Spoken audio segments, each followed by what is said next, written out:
Hi, everyone, and welcome. I'm Molly Pelosi, Senior Product Marketing Manager at Hyro, and I'll be your moderator for today's discussion.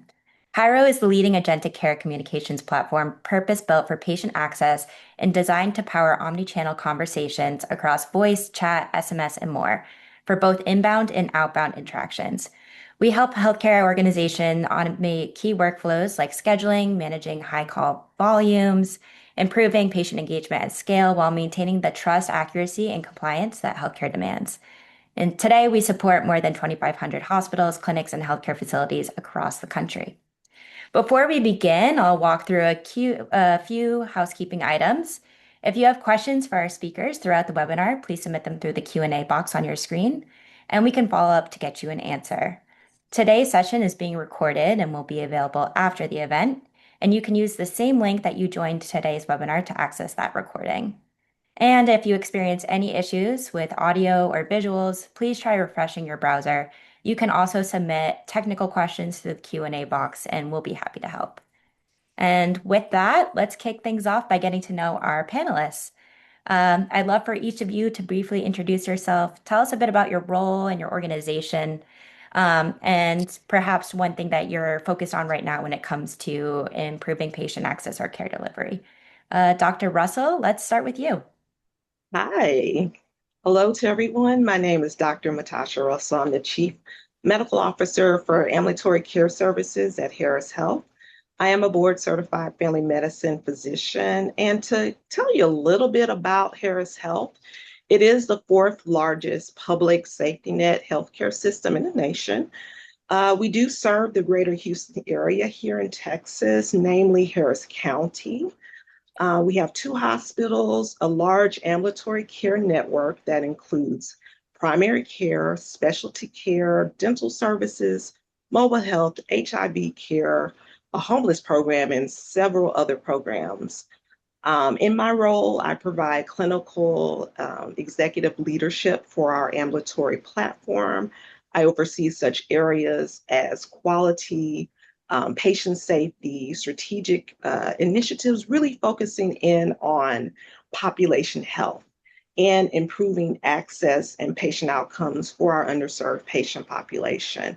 I am happy really to be here today, and really my focus right now, there are a lot of patient population initiatives dealing with chronic care management and also access for our patients who are dealing with these chronic diseases. So thank you. Great. Thank you, Dr. Russell. Taylor, let's turn to you next. Hey, everybody. My name is Taylor Hamilton. Happy to be speaking on the panel today. I most recently have spent the last 12 years with Ballot Health, serving as their Chief Consumer Officer and their Chief Digital Officer. Thank you, Taylor. Dr. Kumprey? Hey, William Kumprey, happy to be here. So I am an emergency physician and the ACMO of the 10 ThedaCare EDs. I work for Froedtert ThedaCare Health in Wisconsin, and we essentially touch about half the state, 650,000 residents. We have over 7,000, physician and non-physician providers, 20 hospitals, 360 locations. And really, our goal with our 28,000 team members is transforming, our communities through prediction and prevention, partnership with our community leaders, and partnering with Medical College of Wisconsin, Children's Hospital. We're really the region's only academic medical center providing the foundation for really groundbreaking research and excellence in education. While accelerating kind of discovery, driving innovation. Just started a GME program in the North and ThedaCare, which is really exciting this July. So that's one of our big challenges and exciting things we're working on right now. And what's particularly exciting to me is that we're kind of combining, Froedtert and ThedaCare, outstanding community rural medicine, and now we're supported by the resources of an academic health system. And that really just helps us keep excellent care close to home for the vast majority of our patients, while also maintaining that ability to kind of seamlessly connect our patients to highly specialized care when they need it. In the ED, we're just working on standardization across the system. And when you're joining two systems, right, everything from HR to Epic, All of that is constantly in play, and so we have a lot of great leadership meetings together. And for me on the ED end, it's always the highest burnout field in medicine, and least likely to be happy and all that good stuff. So I constantly focus on creating kind of a destination location. And I feel like if you're keeping your physicians and non-physician practitioners happy, your patients are going to be happy, right? I've got a ton of docs that recently have told me after switching to our facility that they say they love practicing medicine again. And our numbers last year for burnout, comparing it to a national average of 55%, we're high burnout, we're less than 10%. In my recent survey, I've got most of them back, and currently it's at 0%. So my big focus is focused on the caregiver, and they will deliver excellent care to your patients. That's great. I'm excited to hear more. Thank you, Dr. Kumprey. And then finally, Gabriella, let's have you close us out.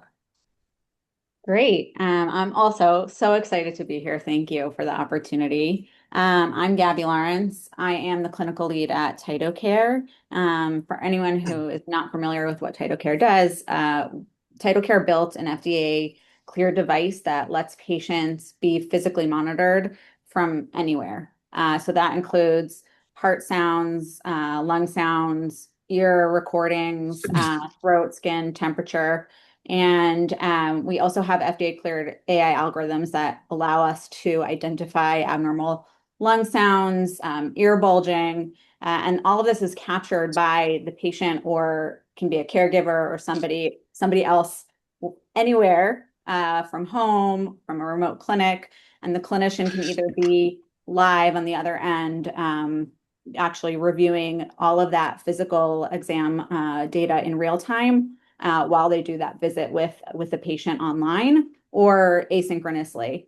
I happen to be an epidemiologist by training, so I'm constantly thinking about how to measure, population level impact.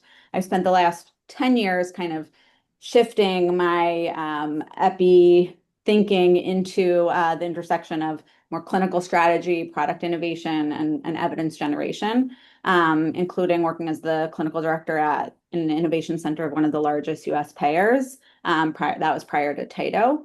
And my goal is really to help organizations sort of transform that complex clinical data into products, partnerships, business strategies that can really improve how we deliver care.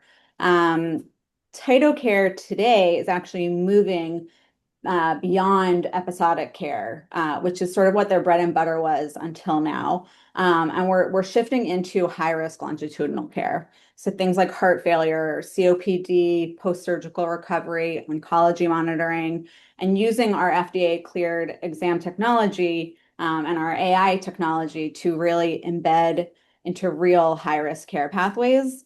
And so, I'm really excited today to really think about this concept of, yes, access being critically important, but also how do we sort of transition from only thinking about access to also resolution and how we measure resolution. That's become really, really critical for us as a company as we're sort of moving into that high risk longitudinal space.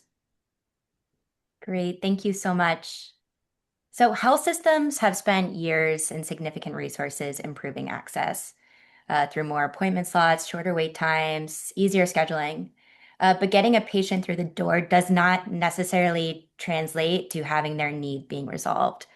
What's the gap between a patient getting in and resolving their need, and how are organizations measuring that difference?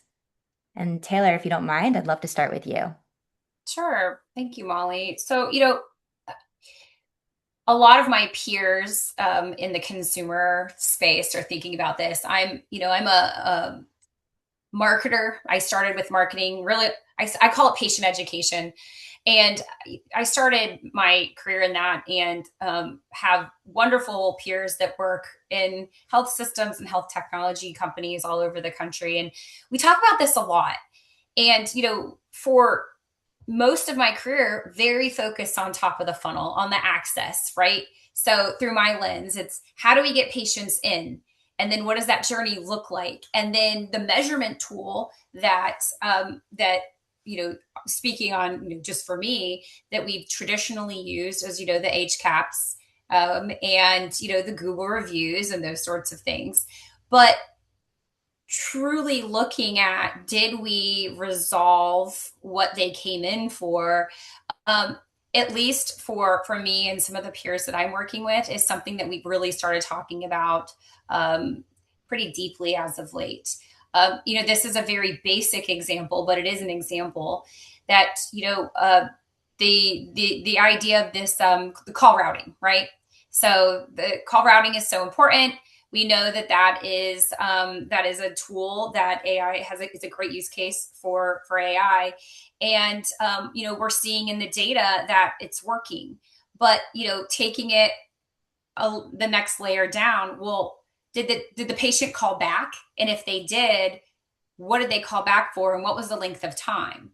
Because if the patient called, an AI, whatever the AI tool is, resolved that patient's need, and they made their appointment or rescheduled their appointment or had their question answered, that's fantastic. But looking back at the data, did we actually do what they needed, or did they leave and 30 minutes later got back in the queue and are kind of in this cycle? So, I really think that when my peers and I are chatting, we're really talking about how we need to separate our traditional way of measuring things from access and resolution, and start really looking at a completely different data set.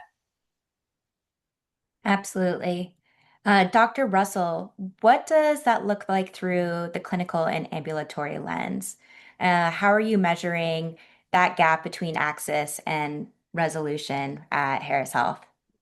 Wonderful question. And just kind of piggyback a little bit on what's kind of been said and talking about, that is one of the biggest gaps, I think, in healthcare, is really kind of assessing how do we measure what happens from the time the patient gets through the front door through their full journey. We do a really good job at knowing that our patients they've gotten their scheduled appointment, but that doesn't really tell us whether or not their concern was resolved, whether it's a completed, did they complete their referral? Did they really understand the plan? And did we really help them to avoid unnecessary EC visits? And so I think trying to link all of those different aspects in the care journey is what we're lacking right now. And really, what we're trying to figure out is having this overall large dashboard that doesn't just look at access kind of in the silo, but look at the patient's continuum of care. From every point of care, was that part completed? To have an understanding whether or not, we closed the loop in what that patient's concerns really were. And then also being able to link access to, yes, we got them access into a certain point in our organization, but is their care improved? Yeah, they were able to go see, the clinician, but did we actually help improve their health? And so looking at access and then looking at some of those, outcome measures, especially with chronic diseases that some of my colleagues here have already talked about, in closing that loop, because again, access is not just the only end all be all, it's the full kind of continuum of care for the patient. That's great. Dr. Kumprey, can you give us your perspective through the ED lens? Dr. Russell, I know that your perspective comes through the ambulatory care lens, but a patient coming through the ED path, I'm sure, is a little bit different in terms of how you measure that access to care versus actual resolution. Certainly. I mean, and there's, upstream and downstream, right? The ED is certainly the downstream, and as a system, we need to focus on population health and upstream. So as we do both, certainly from the ED, for us, it's you get them out the door and you're happy, right? But the reality is, did they not just get somewhere, but to follow them through to resolution? What happened after they got there? Because access isn't simply just getting people into the front door; it's getting the right people, the right care at the right time, in the right place. And so we've been looking across the continuum, and I get involved in a lot of that. We look at everything from when they leave the ED, how quickly can they get into a primary care physician and establish care? And we have set goals. How quickly can they get into a specialist like a cardiologist? So, like, let's just say our goal is 75% of the time we want people to get there within a week, and we're achieving those goals, but we watch them closely, we talk about them frequently. So if you're not setting goals and looking at metrics, you're probably falling short, right? And then from the emergency department, there's a lot of other things that we do. We're currently working on adjusting Epic and developing workflows where we take patients that are high risk, elderly patients, people with a high LACE score, people with comorbid disease, particular ones that we're concerned about that are high risk for readmission, and we're trying to get them scheduled from the ED. So we have orders that we can put in where they immediately get a call. We often link them directly to a call in the room, so they schedule before they leave the emergency department.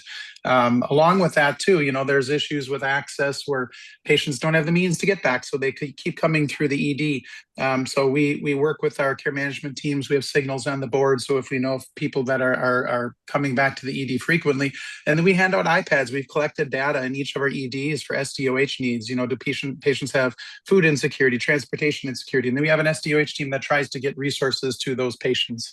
And then at the same time, too, we look at everything from the front end, our nurse referral lines, and those protocols to say, gosh, are they just sending everyone to the ED? When we really dug into it and looked at the numbers, they're referring less than 3%. So we're like, okay, they're doing a great job. And I would say just one example for us would be, we created an MOUD, like opioid use disorder, substance use disorder, pretty robust program. So when patients come to the ED, they often, it's kind of their last hope, and they initially get screened. Every patient over 18 gets screened for opioid use disorder, a single question screen. They're positive, they get a COWS score. If the COWS score is greater than 8, we have a protocol where we start Suboxone in the ED. We call a peer recovery coach. The peer recovery coach meets them in the ED nearly 100% of the time, all hours of the day. And they stay with them up to 18 months, and they walk them through the process, through every care point, getting into treatment, staying on treatment. And then what we do with that is we go back and we do chart reviews. And we look at this. We have it now built into Epic where we can look back and forward, and we can say, okay, these patients that we tied in, are they still in treatment? And then, did they get readmitted to the hospital? Are they coming back to the emergency department? And we're looking back and forward to see if the program that we created is making a difference, right? And I think, data is like our oil, right? Like if you're not looking at things, you're not doing the right job. So we try to look at every point, and certainly emergency medicine is, what's our left without being seen rate? What's our door to provider time? What's our total throughput time? But that's that touch point. But what I get involved in, thankfully, as a system, is how many of those people are we getting scheduled same day? How many of those patients are we getting in within a week, establishing primary care, and how many are we getting in within a week for specialty care? And that's the direction that we've really been focusing on. That's fantastic. And Gabby, if you wouldn't mind adding a little bit of insight, specifically when it comes to treatment from TytoCare's end, how are you measuring access through resolution? Yeah. So, I think first of all, we all need to acknowledge that, access is definitely still a huge problem today. Right. I think recently there was a Gallup poll that came out that said only 49% of US adults are classified as cost secure. Pretty painful statistic to think about, right? 51%, a majority of the US population are not actually accessing and not able to access the quality care that they need. But I think looking at access as like that ultimate goal, that's like it's looking at the lowest rung, right? That should be the baseline. That should be the basics. When we think about resolution, it's really longitudinal. It's telling us that patients are not just accessing the care, but we're actually able to improve their health, that we're able to improve their quality of life, right? That's really the ultimate goal. The access is really the means to an end. That end really being the resolution and the improved care. But because we have yet to achieve that baseline of making sure that everyone has that access, resolution so often doesn't even get measured. So, something now that we're really thinking about is take, for example, a heart failure patient, right? They're decompensating.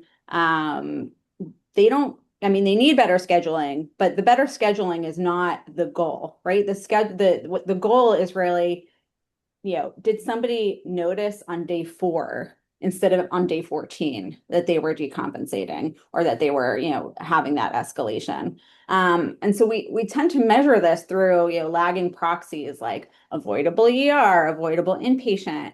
And really very few are saying like, did we resolve it? And then also, how long did it take to resolve it, right? That like sort of time to resolution rather than time to appointment. So Tyto's like great at the time to appointment piece, right? Like that's an obvious. But I think what we're really trying to do is improve that time to resolution. Being able to, through that remote monitoring lens, through the technology, the AI, and the actual device itself that can track a patient earlier. And really, I think that the really cool thing also is like we're at a point in time where we can look at a person's improvement or lack thereof based on their baseline, not necessarily only based on, population averages. And so, it's really something that I think is unique today to the industry to be able to not just focus on the access or what happened downstream, tomorrow, the next day, the day after, but actually really seeing the entire longitudinal trajectory and being able to step in at an earlier point in time than we've ever been able to before.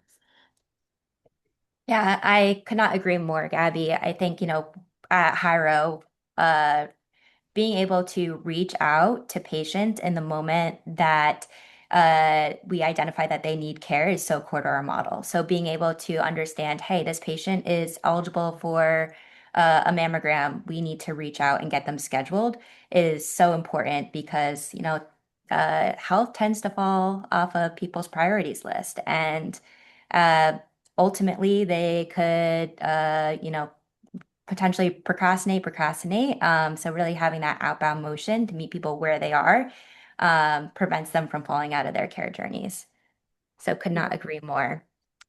All right, so we spoke a little bit about uh, the gaps in care from access to resolution. Let's talk a bit about metrics and what we're all measuring. So, if you could elevate one metric or KPI that deserves more attention from health system leaders, what would it be and why? Dr. Russell, if you don't mind, let's start with you. Sure. Actually, I think what we're talking about, resolution of medical concerns, excuse me. Um, for a lot of us, I don't think that's really a KPI that we've really created as of yet. But in thinking about that and giving some thought to that, it really could be looking at a measurement of the percentage of patients whose, access request resulted in a completed next step, kind of within a specific time frame. Whether that's not just a completed visit, but did they complete that referral again within a certain time frame? Did they have better control of that chronic disease? And then, of course, I know we look at avoidance for EC visits and hospitalizations and bounce back, all of that are things that we already look at. But what I'm thinking of is really a bridge in metrics between all of our operational measures, along with our quality measures, along with our patient experience, because it's the patient who's going through, all of these care transitions. And in their own experience, do they feel like they've been transitioned appropriately? Or was their care fragmented? Did it take too long? And just like you said about procrastination, sometimes it's not necessarily the patient, it's that the system is broken and that we're not getting back to the patient timely in order to close that loop. So the patient is like, well, it's not the priority for the healthcare system that I'm in. It's not really going to be my priority either. I'm having, a lot of difficulty navigating that. And we see that a lot, especially in an underserved patient population. There are very very stressed. They have a lot of social determinants of health things going on, as far as, affordability with healthcare already being skyrocketed. They're choosing between, can I afford my medications? Or do I get food for my family? And so those are some of the things I think that we're really kind of nascent right now in thinking about, really resolution of medical concerns. I think this is a very good way to start with these kind of conversations and then pulling all of that data together and really creating those dashboards. Yeah, absolutely. Dr. Kumprey, from your perspective, through the ED lens, would you tend to agree? Are you seeing something a bit different on your end? No, I mean, I fully agree. It's really time to appropriate care is the one that I think is by far the most important because we see people, we get them out, and if I determine they need an outpatient stress test and they can't see a cardiologist for a month or two, we've done nothing. So the question is really how long does it take them to get the healthcare they need once you identify the real problem? And access is foundational. You can have extraordinary physicians, the best facilities, cutting edge technology. If patients can't reach that, none of these things matter. So, and I'd kind of be remiss if I didn't mention the difference between upstream and downstream care, really. I mean, the ED, again, is downstream, emergency department capacity, hospital beds, specialty care, avoiding unnecessary transfers, all super important and what we really get tied up in a lot. But upstream is really where we need to be, which is primary care, prevention, population health. And if we really want to transform healthcare, that's where we need to put our time and our money. And that's not emergency medicine, but thankfully, I still get involved in those conversations as a system as well. And the reality is, we even in the ED, we're still focusing on access and SDOH needs and things like that. And as a system, we actually created something called the Human Dignity Index, and we have markers, and we check to see where we're measuring that, and that includes things such as, are they getting their screening exam? Are they getting their their Pap smear? Are they do they have a documented living will, goals of care discussion? And that's really, I think, where we need to focus is, are patients getting the upstream population health preventative care that they need, and set goals, and are you meeting them? And as a system, even though I deal with the back end and the acute needs, I also get involved in that too. And you got to kind of look full picture to really understand what's going on. And we've been doing that and doing it more and more, which is great. That's great. Taylor, can you tell us a bit about how this translates into what you measure from a digital patient experience perspective? Yeah, absolutely. So, I agree, absolutely agree with what's been stated so far on the measurement side. One thing that I think would be really interesting is effort. So, the patient effort. Um, when we look at that, the consumer or the patient, they're experiencing the health system horizontally, right? I woke up, I don't feel good, I need to go here to receive this care, right?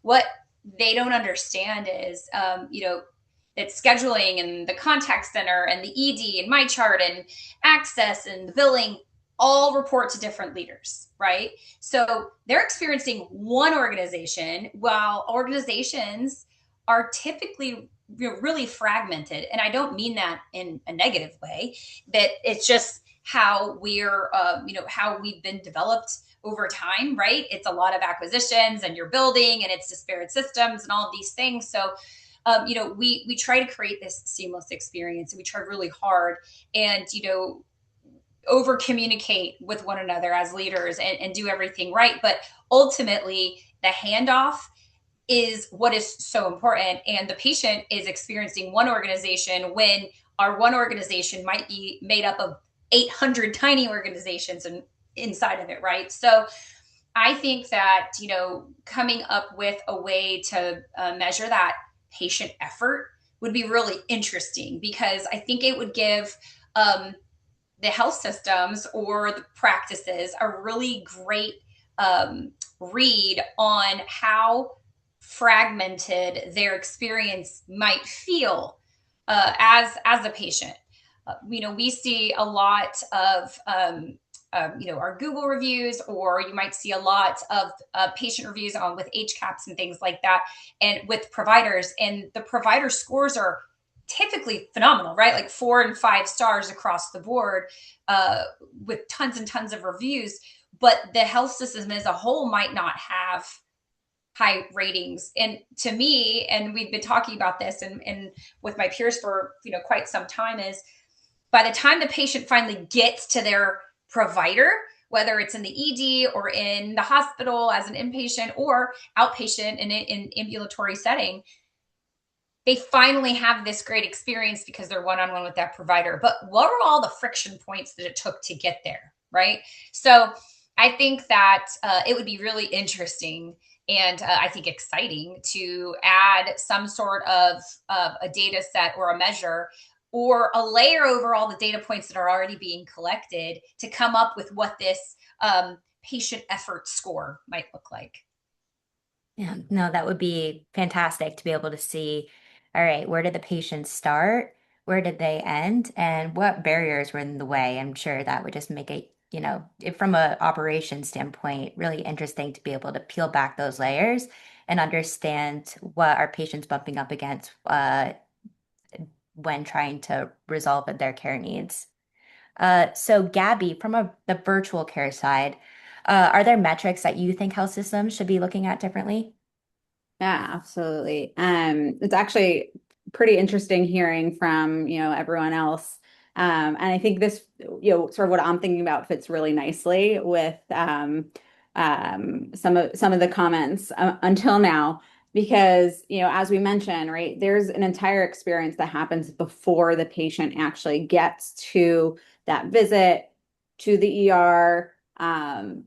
Before they end up inpatient, right? There's a whole world of their lives that are occurring leading up to that. And I think what would be really interesting, especially with the enormous amounts of data and technology access that we have nowadays, is to really focus on that lead time to deterioration, right? What led up to that ED visit? How many days of warning did we have? And did we act on that prior to the actual event itself? And I think it's particularly interesting. I just actually was reading a post by Chloe Lambert, who's a health tech investor. And she was, sort of touting this study that was done by a researcher, Leroy Hood. I just want to give everyone their proper referencing. And it really, really stuck with me, though. She talking about Leroy's commenting, really said that, medicine today is kind of built backwards, right? We wait for someone to get sick, and then we compare them to a population average, and we act once that deviation is sort of loud enough to be seen on a standard panel, or, loud enough that they end up in the emergency room or inpatient. She kind of put it as, the best time to catch something is when it's still a whisper, right? Not when it's a shout. And I kind of really love that framing. She was particularly referring to diagnosis, but when we think about chronic conditions and longitudinal care, you can really extend past that diagnosis point and think about a patient, like, for example, you've got a COPD patient. They have a resting heart rate of 88, right? That's not particularly remarkable, right? If you look at it in terms of the general population. But if that COPD patient has a typical baseline of 68, and they mention that they have like a sort of subtle change in lungs in their cough is, or their mucus, or we hear a subtle change, particularly, we have the ability to actually listen to the lungs remotely, but a doctor hears a subtle change in lung sound. That might actually just be the earliest, sign of a deterioration or exacerbation happening days before it would cross any sort of, population level threshold. So I think we have an opportunity to think about that lead time and what's going on in a patient's life well before they end up actually accessing the care that we see them access, and start sort of defining healthy, both obviously in terms of the population averages. Those are there for a reason, and thresholds are there for a reason. And if you cross a threshold, that might be very indicative of a problem. But I think also really looking at that sort of patient baseline and measuring escalation compared to that baseline So I think like us, so again, like I would say escalation compared to baseline as opposed to only population level thresholds. And then looking at lead time, how much did we have? And did we act when we saw a potential shift that was subtle, but that, again, compared to that baseline might be indicative of something. Great. I think that's a great segue into my next question because, these emerging technologies, automation, AI, and virtual care are increasingly being used to improve access and reduce friction. Where are you all seeing these tools make the greatest impact on patient engagement, care navigation, and ultimately follow through? Taylor, we'll start with you. Well, and a lot of different, well, make sure I was unmuted. I'm sorry. I think a lot of different places. And I think that it's wild to see how quickly technology is evolving. I mean, I remember I was started playing with, gosh, it was probably like mid journey with AI, just like making funny, like pictures with my friends probably 3 years ago. And now the idea of just taking just a thought that's in my head and completely creating an entire website or patient journey or something like that is just, it's mind blowing. So I think that I think that there's a lot of positive things happening right now on with AI and automation and virtual care. And I think what's going to be really interesting for me to see, and for patients patients and our providers to experience is, I mentioned all the different data points, right? So we have all these data points and all these different things. And I'm sure all of us get 25 different dashboards and reports in our inboxes every day. And it's overwhelming. It's like, what? I think, for me, what is exciting as a patient is having all these different touch points and all these different things going on in my medical chart and feeding up to me things that you should probably ask your doctor about, right?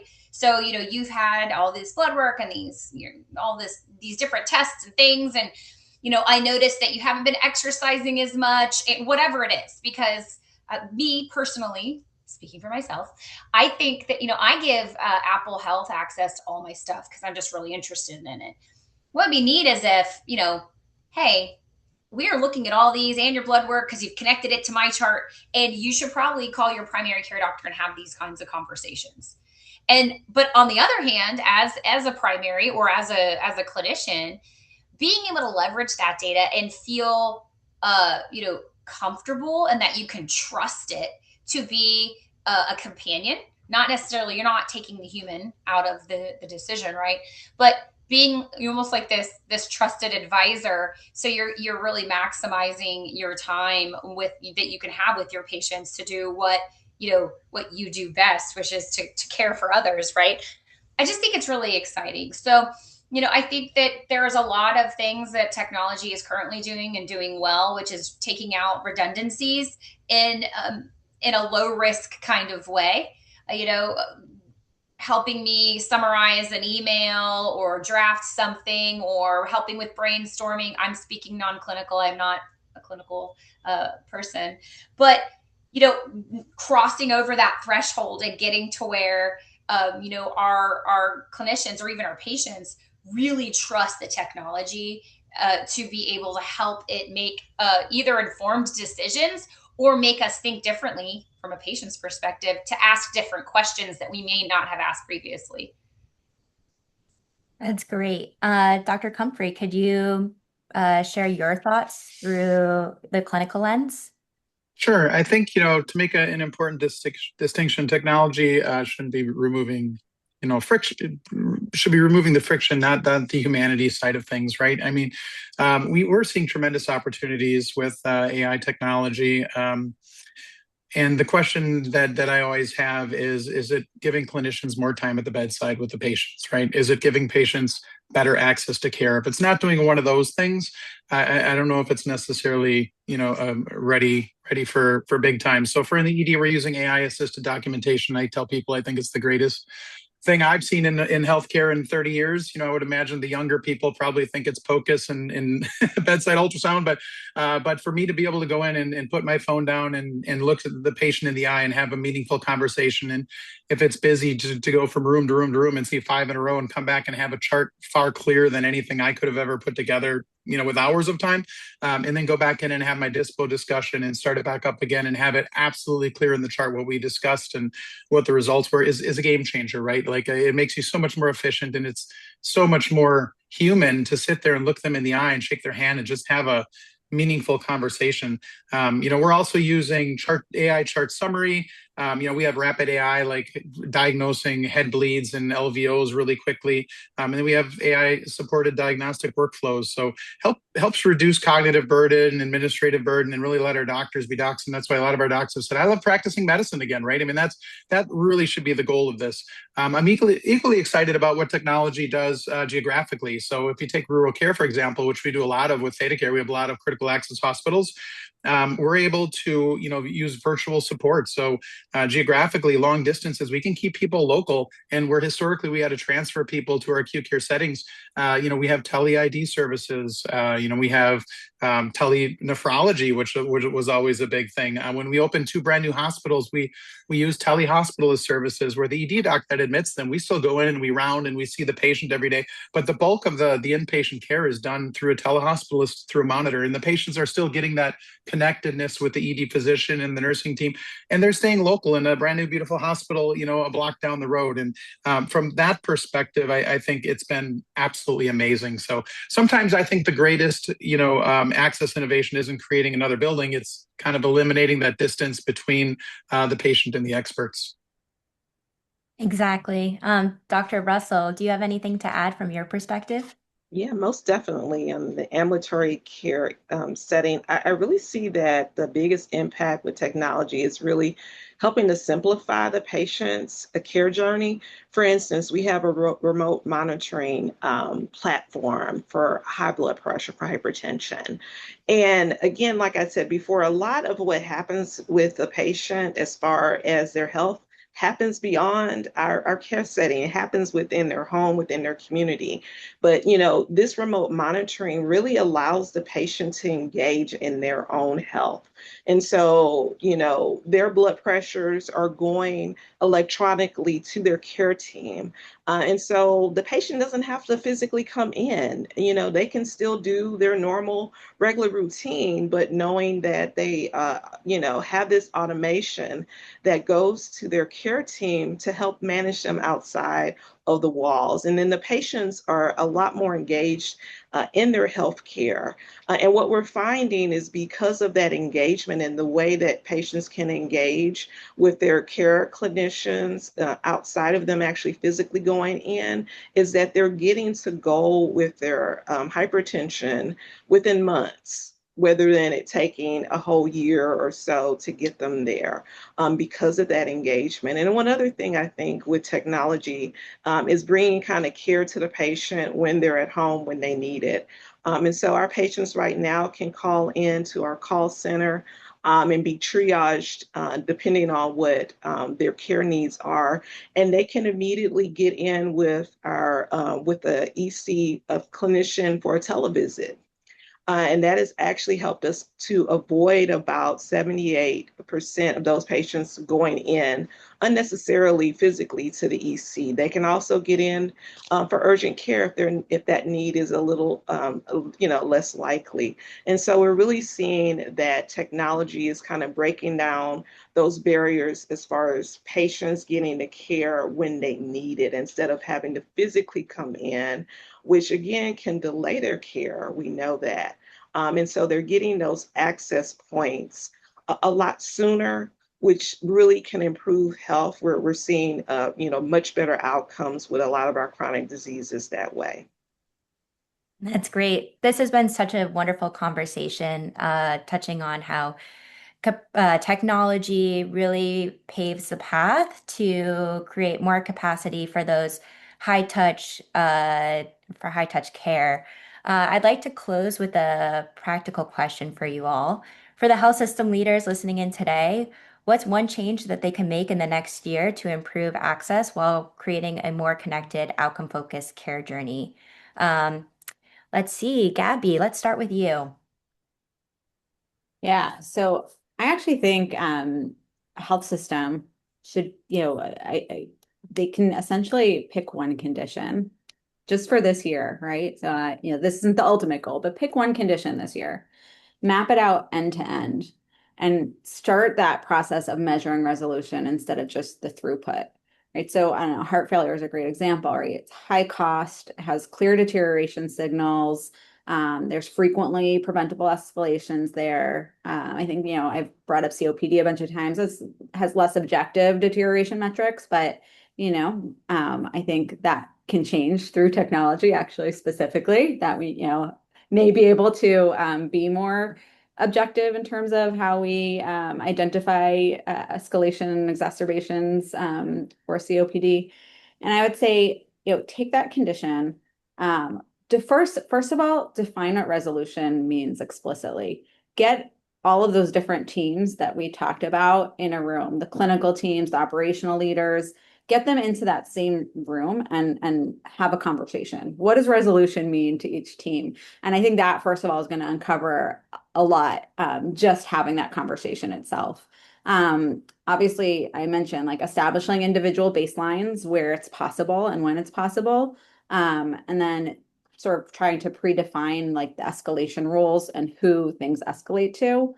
And then when it comes time to reporting, report on things like time to intervention, time to resolution. Of course, avoidable escalation rates, but avoidable escalation rates, including those measured against a patient's baseline.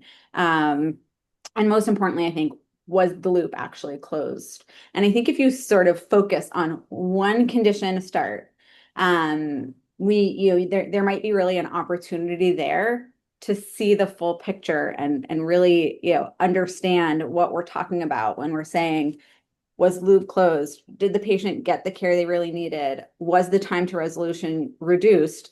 It's hard to try to do that with everything at once. So I would say start small and focused and then grow from there. Thank you. All right, Taylor, do you have Yeah, anything to add as well? I would continue on and piggyback on what Gabby said. I would map that journey from the patient's need to resolution. So not from the health system's front door to appointment. I'd look at some of your highest volume patient intents and follow them all the way through. For example, I have this new symptom, or my child is sick, or I need to see a specialist. And then, ask yourself, or have this group of leaders in the room ask themselves, how many steps does it take to, get them to where they need to be? How many channels does the patient need to cross? How many people did they touch? Where did they get stuck? How often did they start, right? This map out that full journey. And then from there, I think that's where you can really uncover opportunities of where you can improve like this access to resolution. And then you could see where things might be, could be automated, where you could apply some AI and some other things to really help solve this defined consumer need or problem, than starting with the solution first and then trying to back into the use case. Great. And then Dr. Russell, if you wouldn't mind closing us out with your clinical perspective, and then we'll hear final thoughts from Dr. Kumprey. Sure. I think I would really encourage leaders to think about access in a different way. I think my colleagues have really, said a lot that it really makes a lot of sense. It's not just simply a capacity issue. We think, okay, yeah, more slots is important, but more slots really alone are not going to solve this fragmented care that we're seeing. So I think the future is to really connect the care continuum for the patient so that we're really, looking at access and tracking it through all of these modalities that we've talked about, whether it's in person, virtual care, and we didn't even get a chance to talk about home-based care, hospital at home kind of things, which is what we're doing here right now in Harris Health. the remote monitoring, and then pulling in all of those analytical pieces that go along with all those modalities. I think we really should make sure that the patient is really properly handed off between all those modalities so they're not experiencing this kind of fragmented care. And then really understanding the patient's journey and making sure that the patient themselves understands where they are in their own care journey. So that's one thing I would kind of really leave as far as my suggestion to leaders today. Excellent. And Dr. Kumprey, would you mind closing us out? Sure. So, it's not the one change wouldn't be buy more technology, I would say, but it's kind of in line with mapping out the whole patient journey, right? And if someone leaves the ED and they need to see cardiology and schedule outpatient labs, and I've seen this with my own family, right? And you look at a 20-page discharge instructions for my 90-year-old father, and you're like, there's no way they're navigating this. So it's really just kind of walking through that entire pathway, and how many opportunities are there for the patient to disappear, and then just us systemically remove all those handoffs, so it's simple for them.